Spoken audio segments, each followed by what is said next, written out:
Hi అండి, అందరికీ నమస్కారం. Welcome to my channel. ఈ వీడియోలో ఏపీలో పెండింగ్ బిల్లులపై ఆర్థిక శాఖ లెక్కలైతే సిద్ధం చేసిందండి. వేల కోట్ల పెండింగ్ బకాయిలు అయితే ఉన్నాయంటూ లెక్కలైతే తీసిందనమాట. సో గత ప్రభుత్వ హయాంలో ఆంధ్రప్రదేశ్ ఆర్థిక వ్యవస్థ కుదేలైందంటూ చెప్తున్నారు. కాబట్టి ఈ సందర్భంగా ఈ ఆర్థిక లెక్కలన్నీ కూడా ఆర్థిక శాఖ అయితే లెక్కలు సిద్ధం చేసిందనమాట. సో దాని గురించిన పూర్తి సమాచారం వాట్ నెక్స్ట్ అనే దాని గురించి తెలుసుకుందాము. వీడియోని ఎక్కడే కానీ స్కిప్ చేయకుండా ఎండ్ వరకు చూడండి, అప్పుడే పూర్తి ఇన్ఫర్మేషన్ అర్థమవుతుంది. వీడియోకి ఒక లైక్ చేయండి ఫ్రెండ్స్. వీడియోలోకి అయితే వెళ్ళిపోదాము. ఫ్రెండ్స్, గత ప్రభుత్వ హయాంలో ఆంధ్రప్రదేశ్ ఆర్థిక వ్యవస్థ కుదేలైందంటూ అసెంబ్లీలో 4వ రోజు జరిగిన సమావేశాల్లో అయితే కూటమి నేతలు వివరించారు. సంక్షేమం అందిస్తున్నామంటూ కబుర్లు చెప్పి అడ్డగోలుగా అప్పులు చేసి రాష్ట్రాన్ని భ్రష్టు పట్టించారని చెప్పేసి విసురులు విసిరారండి కూటమి నేతలంతా కూడా 4వ రోజున. అందుకు 2019 నుంచి 2024 మధ్య ఉన్న పెండింగ్ బిల్లుల నిదర్శనము అని చెప్పాయి.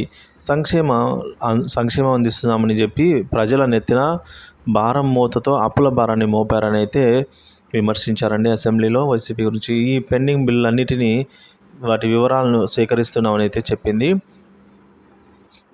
ఇప్పటి ప్రభుత్వము.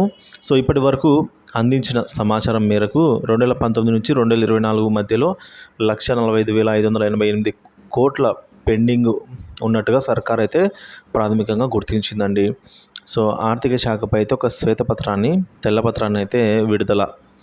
రాష్ట్ర ఆర్థిక వ్యవస్థలో జరిగిన అవకతవకలపై త్వరలోనే సీఎం చంద్రబాబు శ్వేతపత్రం విడుదల చేయనున్నట్లుగా ప్రభుత్వం వెల్లడించింది. ఉద్యోగులు, కాంట్రాక్టర్ల పెండింగ్ బిల్లులు వేల కోట్లు ఉన్నాయని సర్కార్ తేల్చేసింది. అంతేకాకుండా ఈ పెండింగ్ బిల్లుల్లో 93,000 కోట్లను సిఎఫ్ఎంఎస్లోకి అప్లోడ్ కూడా చేయలేదు అని ప్రభుత్వం వివరించింది.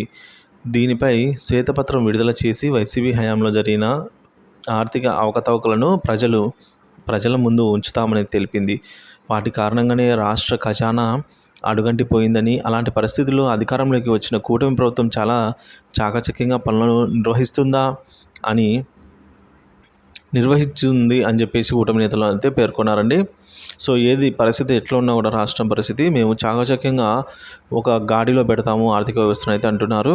వేల కోట్లు చెల్లించలేదు. పెండింగ్ బిల్లు 93,000 కోట్లు అప్లోడ్ చేయలేదు. సిఎఫ్ఎంఎస్లో అప్లోడ్ చేసిన పెండింగ్ బిల్లులో 48,000 కోట్లు చెల్లింపులు కూడా చేయలేదని తమకు తెలిసిందని ప్రభుత్వం పేర్కొంది. గత ప్రభుత్వం అన్ని శాఖల్లో అవకతవకలకు పాల్పడిందని ఆగ్రహం వ్యక్తం చేసింది. నీటిపారుదల శాఖ, పోలవరం బిల్లులు కూడా భారీగానే పెండింగ్లో ఉన్నట్టు చెప్పింది.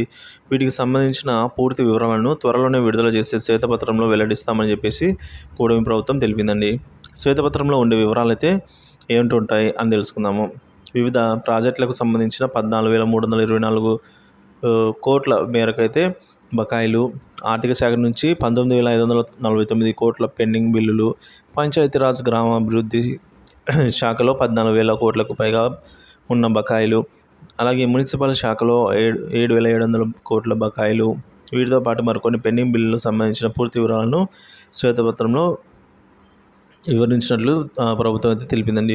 ఇక్కడ మనం గమనించాల్సింది ఏంటంటే ప్రభుత్వము గత ప్రభుత్వము ఈ పథకాల పేరుతో ఆర్థిక భారాన్ని అయితే రాష్ట్రం మీద మోపింది.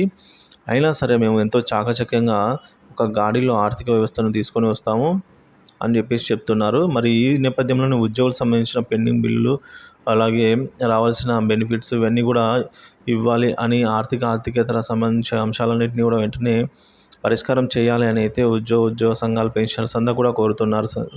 కాబట్టి ఈ సందర్భంగానే వారికి కూడా న్యాయం చేయవలసిన అవసరం ఎంతైనా ఉందండి ప్రభుత్వానికి. ఎందుకంటే ఉద్యోగులు ఎన్నుకున్న ప్రభుత్వం ఇది. ఉద్యోగులే లేదంటే ఈ ప్రభుత్వం ఉండేదే కాదని చెప్పేసి చెప్పుకోవచ్చు ఒక వర్డ్లో. కాబట్టి మొదటి ప్రయారిటీగా ఉద్యోగులకు కూడా వీటితో పాటే చెల్లింపులు అయితే చెల్లించాలని అయితే కోరుతాం.